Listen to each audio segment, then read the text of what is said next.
अचानक ऐसा क्या हुआ कि सड़कों पर हिंसा भड़क गई। कई शहरों में कर्फ्यू लगाना पड़ा, पुलिस को गोली चलानी पड़ी और अब तक 3 लोगों की मौत हो चुकी है। सवाल उठ रहा है कि इस हिंसा के पीछे कौन है और आखिर नेपाल के हालात इतने खराब कैसे हो गए। नेपाल इस वक्त सांप्रदायिक तनाव की गंभीर स्थिति से गुजर रहा है। पूरा विवाद भारत के बिहार से सटे सुनसरी जिले के देवानगंज से शुरू हुआ। शुरुआती रिपोर्टों के मुताबिक 2 समुदायों के धार्मिक कार्यक्रमों के दौरान लाउडस्पीकर और धार्मिक झंडों को लेकर विवाद हुआ।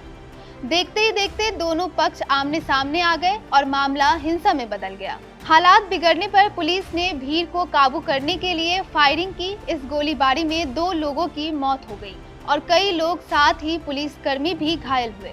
लेकिन मामला यही नहीं रुका। हिंसा धीरे धीरे सप्तरी, सिराहा, धनुषा, परसा और वीरगंज तक फैल गई। इसके बाद सिराहा के गोल बाजार में 15 साल के गणेश यादव की भी गोली लगने से मौत हो गई।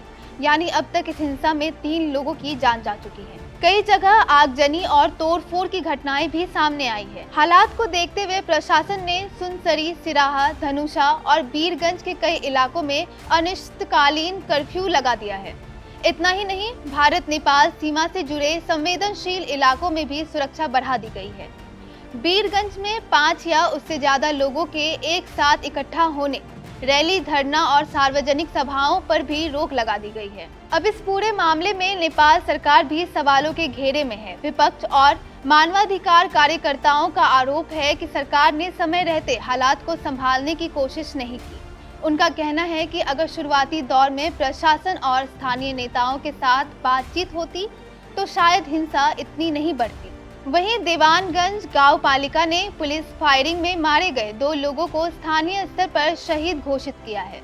नेपाल सरकार से उन्हें आधिकारिक शहीद का दर्जा देने की मांग की गई है।